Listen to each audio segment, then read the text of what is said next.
This is a very different story, but now they're up against one another. Danny versus Gumayusi, both of these guys, very young players. You want to talk about age? You've got Faker against Jojo Pyun in the mid lane, the youngest player at the tournament versus one of the oldest. And then we have Impact versus Zeus, which is the flip side. Oh, it's absolutely fantastic. It's about, you know, history versus the up-and-coming talent, and it's across both sides of the rift. Of course, Faker, the grandfather of T1, and Impact, the grandfather of EG. But here we are in the Champion Select, as Kalista and LeBlanc both banned away from T1, and you've got Lucian and Wukong not hitting the rift. So some pretty standard bans, looking a little bit like that Gwen first pick with the Jax being locked away. Ahri going to be taken off the board here as well, and there is that Gwen that was pretty face-up after the Jax. And with the Ahri ban, there's also not a choice where you go either Gwen or Ahri. T1 generally has responded with the cannon, something that we saw T1 attempt to pull out against G2, but due to Targamas' impeccable defensive play and some unfortunate itemization choices. I mean, if you cut that video in 15 minutes, then, you know, would have worked out. You'd say that it worked out for T1. Unfortunately, the game went longer than that. Yeah, a hard time. Yeah. Aren't you, Atlas? I'm just, you know, we'll pull it together. It'll be absolutely fine. Graves going to be locked in, though. You know, throughout the season, we would be saying that it's a flex pick, but likely going towards Owner here as he's thinking about what they want to take away. Of course, top is a relatively safe pick, but they might want to priority pick something for the bottom lane, and the center is what they're considering. I'm very happy about this because it's not Ezreal blind pick again. And a lot of people have been very outspoken. I wholeheartedly share the opinion that Ezreal has been heavily over-prioritized, especially with how well Kai'Sa has been performing throughout this tournament. It's a counter that goes way back, and if you look at the caliber of Kai'Sa players at the tournament as well, it is something that didn't make that much sense to me, so I'm happy to see T1 swap away from that.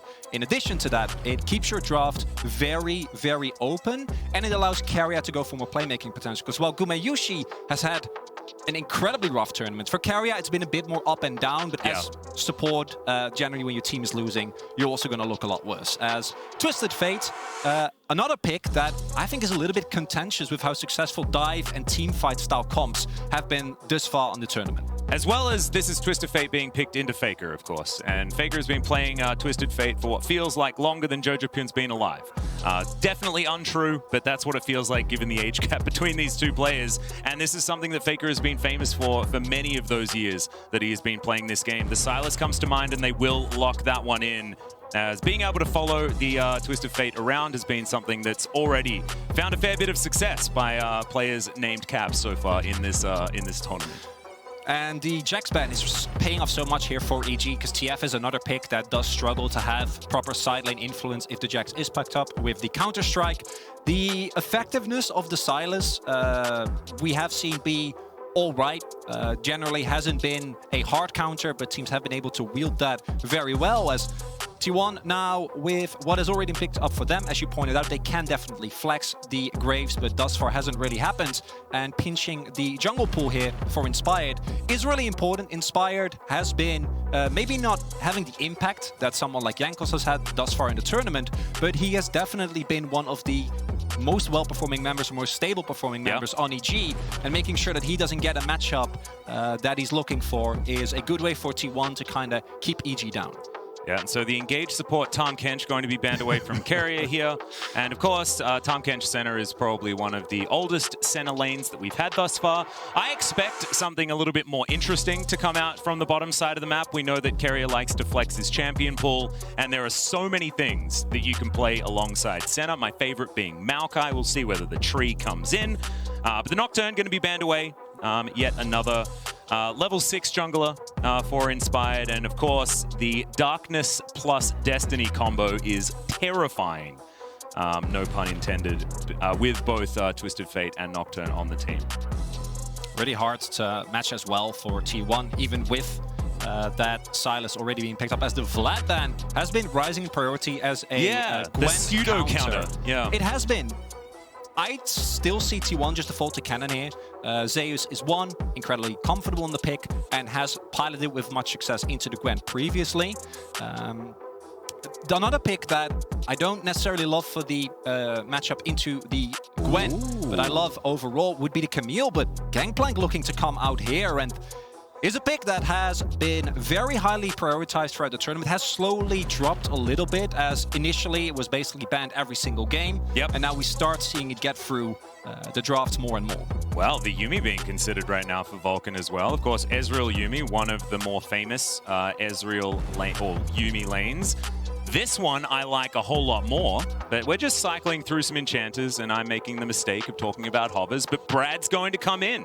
Ezreal Bard is a lot of power towards that bottom side of the map, some extra sustain there as well, and all of that funny business that you can throw down with things like the Tempered Fate, and that buys time for Destiny Gate to come through. I actually really like this pick, even if it is a little bit fragile there on the bottom side. Not a lot of engage options here for EG thus far. We'll see what Inspired's going to be picking up. It's going to be the Viego, so definitely a lot of map play necessary here for EG to get things working the way they want. And that is actually a piece of criticism that I've had for T1 with how they've been underperforming, is drafting these style of comps where when you catch someone in a rotation, when you're the one with control on the map, this EG comp is insanely strong at choking out vision, being the first to objectives, being the first on rotations, and this is really interesting. I'm wondering if we're going to swap away from the fasting stand, that we're actually going to see Keria opt into just the regular support Nautilus, or if he's going to go and farm, because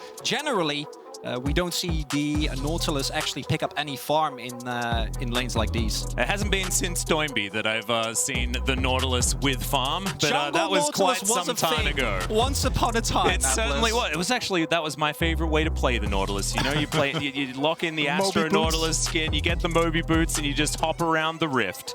And in my case, not necessarily being all that valuable. But this is a very interesting draft. Looking over the side of EG, I like the idea. The execution is going to be very difficult, but you can see how it would work. So much is on Vulcan, making sure that these Tempered Fates are going to be in the right spots, and the setup is going to be there. Addition to that, the ability of EG to punish misrotations from T1 is incredible. And honestly, T1 this tournament has been punished so many times. RNG was a really good example as well. G2 did it expertly. So I'd be a little worried for them.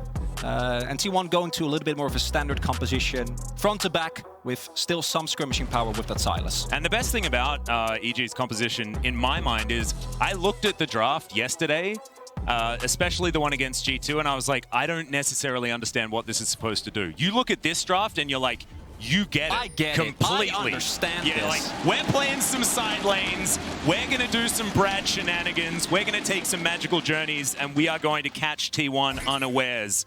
And that is definitely something that they're going to be able to do if they can get their ducks in a row, if they can make this composition work the way that it's supposed to. It's not a front-to-back team-fighting composition. This is definitely more of those smoke and mirrors necessary. But T1 as well. I mean, this is another one of those compositions, another one of those times where I'm like, feeling a bit better here for T1. They've got that very powerful Gangplank. Of course, Zeus, not necessarily known for his Gangplank in the LCK, but has picked it up one time here at MSI.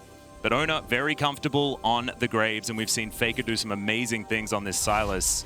And Keria might be unlocked here. As you can see, it will be the fasting center. And so Keria is going to be a bit tankier than you'd otherwise expect on the Nautilus. Can't remember the last time, because we have seen some center lanes, particularly from Guma and Keria, and seeing them go for Nautilus here, especially when Keria plays things like Zac, which I would be very excited to see. I was hoping for some trees. I was hoping for some Majin Buu. It would have been fun, but not going to get that just yet. I think maybe Keria is saving some excitement for later in the week. Of course, this is the end of the first half of our first round robin, of course. Yeah, we're closing out. These next 3 games be the last time. Then it'll be rematches to see whether some revenge can be picked up from a lot of our teams here at MSI. Chain Lash comes out. But Jojopin probably going to be fairly okay for the first few levels. We've seen that Sylas can certainly get some surprises done even early in this matchup. Notably here, both teams have the same amount of information, with the top side invade from T1, bottom side invade from EG, both placing down wards on the respective blue buff. So full knowledge here for both teams of where the junglers are going to be, which in practice should lead to a relatively eventful early game. But we have seen, and the most successful example of this obviously has been Jankos, junglers kind of moving away from those timers, moving away from the expected clear, the expected pathing, to punish aggressively. And this ward from EG is going to confirm that Ona definitely still on the expected path here. Yep, you can see T1 actually aware of where that vision is as well, pinging that one out. So no surprises between the two as Zeus and Impact fighting it out here. Of course, Gangplank pretty powerful early, just parlaying with the Gwen, and not exactly too psyched about it, as you can see. Skamushi down to sub 200 here on the bottom side. There is a great chain from Faker. Looking for Jojo Pyun, gets him to under 200 health himself, but with that range, should be able to still stay relatively safe farming it out. Notable here also that Faker has gone for the teleport. With Ignite, he might have had a little bit more threat there, but not going to be the case here. Inspired, spotted there, and Owner going to cover with both Faker and Jojo Pyun backing. Don't expect there to be any heavy contest there. And with Owner in the area, Zay is also completely fine to shove out this wave on top side. Ooh, max range hook here towards the bottom side of the map. Another snare to come through. Flat, Arcane Shift coming out from Danny. Not going to be flashing just yet, Atlas. And you might think that we have a horse in the race where LCK casters has hold up, saves no mana, but gonna be fine. Piercing Darkness coming through. Vulcan taking a fair bit of damage here. Not a lot of mana for himself, as T1 reclaiming some control towards this bottom side. And look, this is looking relatively like a T1 patented early game, but you can see in the gold, EG still holding on pretty nicely, and it will be a 1-for-1 scuttle trade as well. So the shellfish count going to be absolutely fine. Ooh, barrel not going to land, but another parlay comes through. Not a lot of mana here for the Gangplank, though. Notable here, Impact, of course, having the Ignite advantage. So Zeus needs to play this very respectful, with the ward also going to take a little bit more minion damage, but they don't want to take the risk. As I was saying, you might think that we have a horse in the race because we're LCK casters, and we do, but the real bet is what happens pre-5 minutes in that bot lane. Hey, that's true. You're in deep trouble, Atlas. We only have 30 seconds. Well, to be perfectly honest, no, that bet was something that that I didn't have the right amount of information for. And let's be honest, me and bets, I'm not very good at them, Chronicler. As you can see, I'm missing a fair bit on the top of my head. Yeah. Okay. Yeah, I was there. Yeah. When that happened. Yeah. Well, some say it was your fault. Well, which is completely untrue, but I like it. I wouldn't say that personally, because it makes me feel really bad, mostly. No. Well, it wasn't your fault. You know, it was definitely on me. But the amount of people who are like, "Oh, I can't believe Chronicler made him do that." I'm like, "Oh, you didn't, guys. This was all me. Hey, I can take responsibility." You can frame it as I made Atlas lose his hair. I made you save your stomach. That's a win. That's true. Because I didn't have to eat my shoe, and that's you know. That wouldn't have been all that fun. Faker going to be tidying up that mid lane, though. Jojo Pyun just hanging out. Both of our mid laners with their teleports on cooldown. But no flashes down from anyone just yet. Nothing like that. Still pretty slow here in this early stage of the game. Ona hanging around. Ward goes down. And not going to be able to clear it as Inspired. Thinking about trying to get a bit of damage onto Faker, but he successfully makes it back to his tower. And we are once again going to be in comfort LCK territory. Chronicler, I'm really glad. I mean, I know it's like only 6 minutes into the game, but still, things very tense. Not a lot of action happening just yet. And after a day like yesterday, it feels strange to not have action erupting all over the Rift. Well, we're on the desk, and I also assume that we're going to get the immediate Cloud Drake I hope the so. moment. Yeah, I know you do. I mean, no. We'll get a Mountain next, and then it's Cloud Soul. Okay. Dream. We haven't had. There's been barely any Cloud Souls so far. I want to talk about the game, Atlas. I know. Okay. I know you feel very strongly about this. I mean, I get it. I know your love for Cloud Soul runs deep. But with now more backs coming through and 6 being hit on a lot of global ultimates, Faker has a fake one, Zeus has a real one, Jojo Pyun has a real one, and Vulcan is Bard, so he's just a global champion. Yeah. I'm expecting to see a lot more action around the first objectives. That Drake, although it has mostly been disregarded by T1, they put a little bit more focus on that objective during this tournament, but particularly that Rift Herald. How are we going to see both of these two teams set up? Because I do think the EG comp, again, if T1 doesn't respect where Jojo is, if they don't keep good track of Inspired, and Vulcan can hit a early piece of CC, and you blow someone from T1 up, with how T1 have been playing thus far, I'm pretty sure that they are then going to contest 4 versus 5, and then lose. Well, I mean, it's very, very difficult. The amount that EG can follow up after a pick is just absurd. Yeah. With things like Viego being able to get those resets, but not to mention the mobility that you get with something like the Bard. Even Impact's chase potential is very high as Faker thinking about throwing a fake Destiny towards that top side. But will not commit to it. Just threatening. Decent bit of vision there. Was available from EG. Do like how they're protecting Impact. He's certainly very important for this team and so far performing very, very well against the T1 young top laner. And in the context of the game, it makes sense, but seeing Senna roam while a Nautilus stays in lane feels peculiar. Herald spawning coming up soon. Do expect EG, as they get shoved in here, to try and contest that, but they might also go for the counterplay, put a lot of pressure on Carrier towards the top side and try to get some plates into Vulcan, as there is the fake Destiny being used, but I mean, it's not fake, it's just stolen, as the chain is going to be dashed out of the way from. Is it counterfeit? Yeah, I guess. It's hijacked. That works. I'm very confident in the fact that it's hijacked, knowing the name of the ability.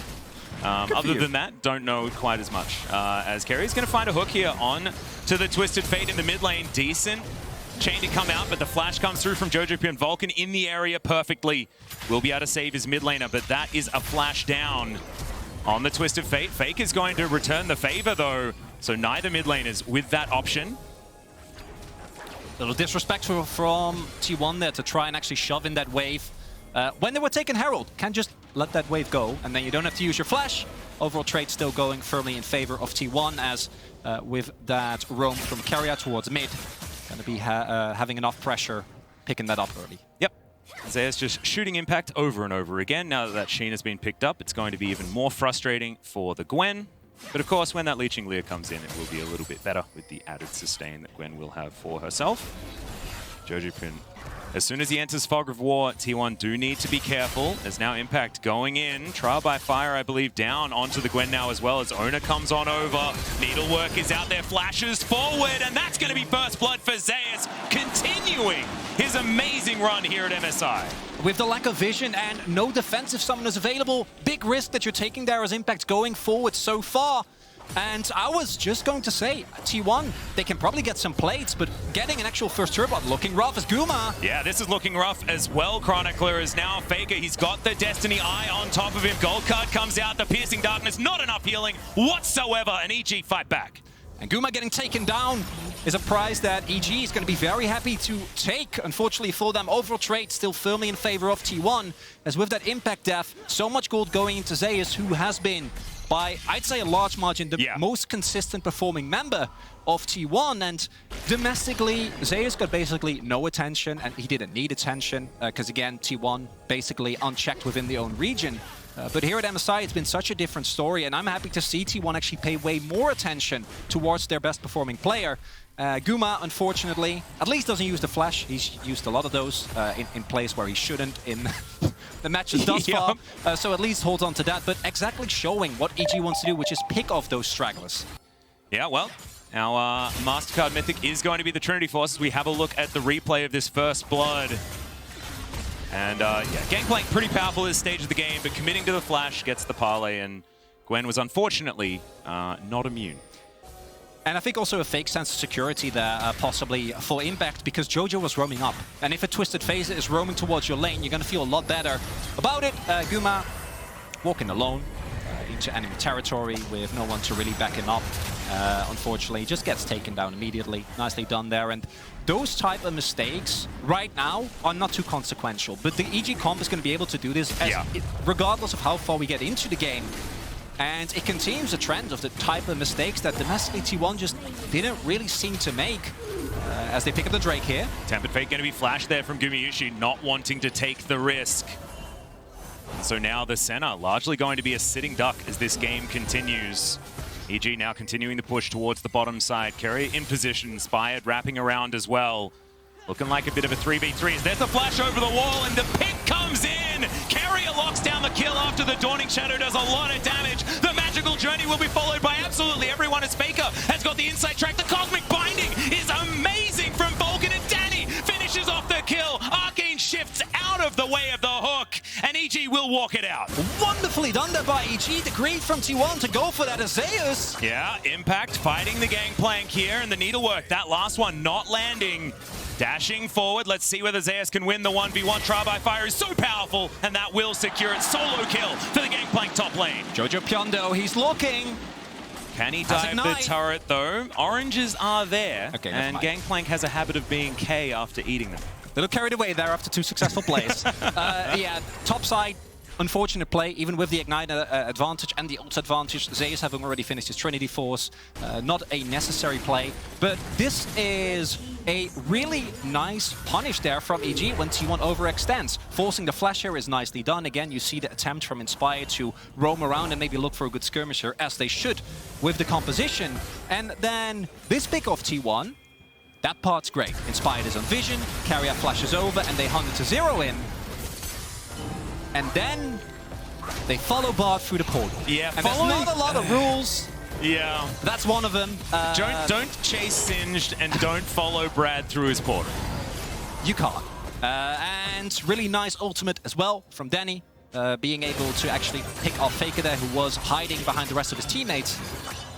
This little less fortunate. As, yeah, like I said, maybe if you hit all the needles, you might be fine here. But in the extended trade, with the item advantage that Zeus has, this has really taken your matchup from not great to real hard for Impact. Yeah. I believe what you were looking for there is bad to worse. I'd like to stay positive, Atlas. Sue me. I needed this tournament, okay? No. I liked it. You were going for the different way, and I enjoyed it. As T1 possibly in trouble yet again here, as the Tempered Fate is going to be avoided. That is the smallest little dredge line from Carrier, and is obviously not going to be enough to get him out to safety, as he is left out to dry. EG evening up the kill score yet again, and they are not down by too much gold here at all as we crest the 15-minute mark. I'm loving EG, because with this type of composition, you're going to be always looking for those type of plays, and consistently going towards the T1 bot lane that has had so many struggles works out really, really well. Really hard for both Guma and Carrier to get away from that Tempered Fate when they don't have the flash available. And it is definitely a top side win for T1. EG on the bot side getting a huge lead there, as we can see. Of course, with Senna lanes, there always be a little bit of disjoint in terms of gold. But suffice it to say that Danny, he's feeling very well nourished. Yeah. He's got a turret. He's been given over a couple of kills. And that is a really good setup for EG as they get into the later parts of the game, because the T1 composition actually does have an issue getting on top of that Ezreal. That's why I don't know if I actually was able to mention it, but also thought about the Camille in the T1 composition rather, because it's one of the very few picks that can actually reliably deal with Ezreal, or besides Kai'Sa. But we've seen that happen a lot. Yeah. This tournament. And these are two players that don't necessarily like the Kai'Sa all that much. Tempered Fate is going to find Gumayushi. Let's see whether this is a kill for EG, and absolutely it is. Oh dear. Absolutely nothing the T180 carry could do, and that's precisely what this comp was built to do from EG. It's just really well done. EG continuously keeps using their long-range punish with the Tempered Fate, and they have Jojo Pyon roaming around. Inspired and Vulcan have basically been inseparable this entire game, and it's not going to lead to an objective. But what I love about this comp from EG is that when a player isn't having a great tournament, focusing the ever-living hell out of me is not nice, but it definitely gets results. And that's what EG has been able to do here with Guma, who you were actually the one who pointed this out. Guma domestically had a, what was it, 28% damage share of his team? Yeah. It's 21 now, and the meta shift away from Jinx Aphelios into the Kai'Sa and... But I mean, if it moves to an Ezreal meta, I mean, the highest damage share numbers I've ever seen have been Ezreal. Well, exactly. So, yeah, so it's still bad. I don't think you can. There aren't too many excuses. It's just not the Gumayushi that we've been used to seeing. Continuously killing him is great, is what I'm trying to get at. Yeah. Well, let's see whether Gumayushi can get himself back into that mindset. And honestly, he hasn't had too many answers so far. to the things that EG have been trying to do. And I don't think it's necessarily on him. See that Drake? That's, yeah, no, it's a mountain and then it's a cloud. Okay. What were you expecting? I've read the script today. As Jojo Pun Very well can get out of the way of the gangplank, and Owner will be able to secure it, and it is an Infernal Drake. So definitely much more fun. Drake. Definitely much more fun than the Cloud Drake, but not necessarily my personal favorite.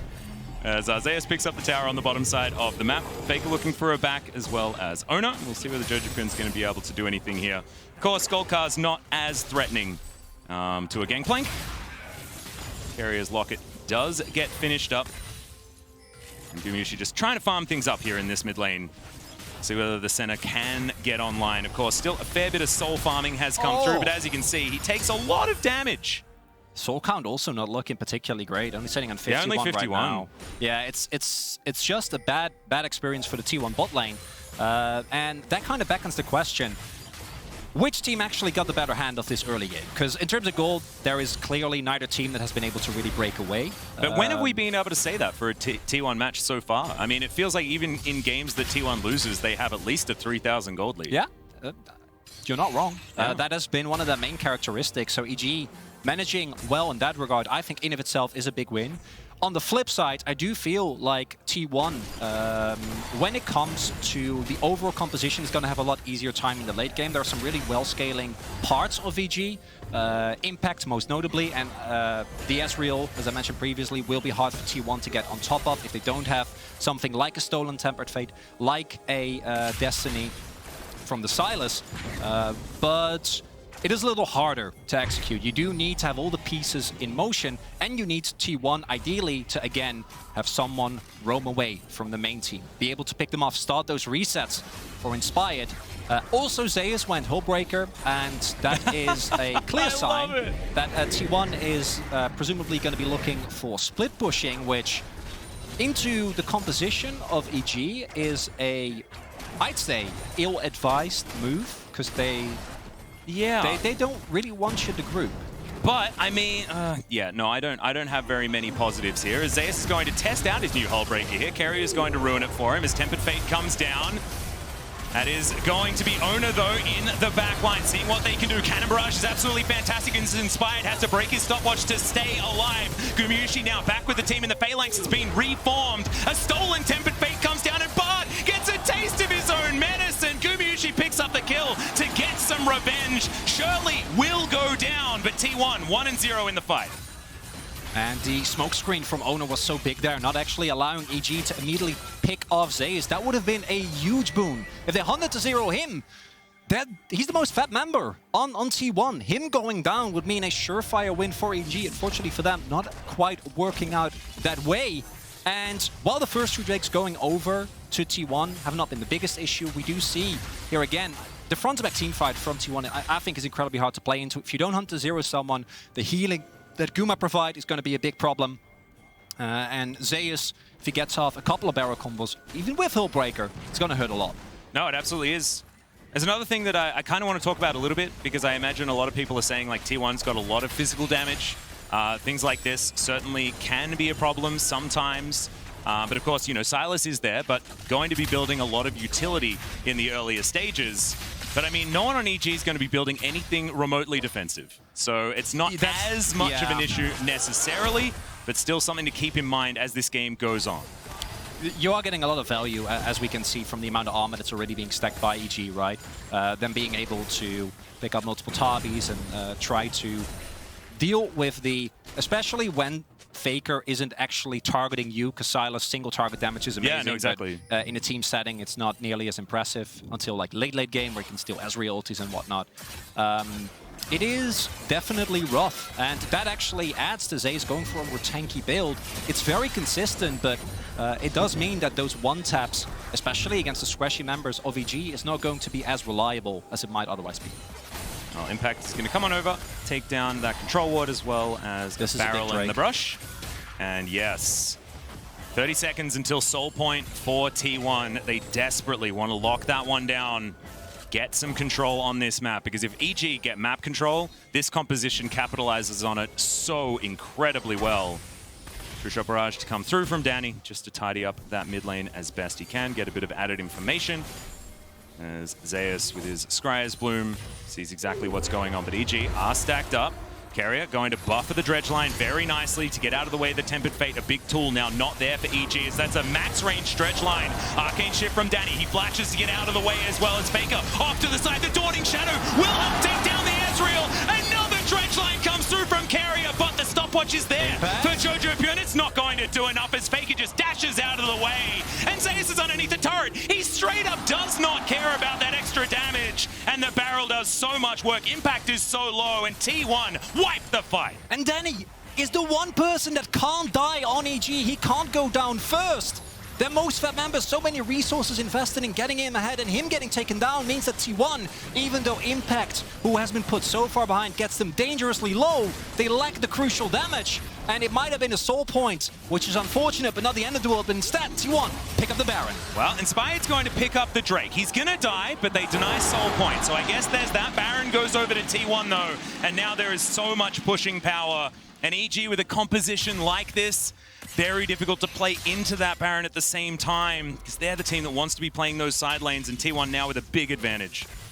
And looking forward to the replay of that fight, because I think Faker's angle that he found with the Destiny was pivotal in actually definitively locking Danny down. And even with the Arcane Shift, even with the Flash, him not being able to get out there was what secured the skirmish. Now T1 going to be able to pick up so much standing gold, and a game that has been relatively even now, 7k gold lead for T1, as Zeus clearly, you know what, that damage is overrated, Atlas.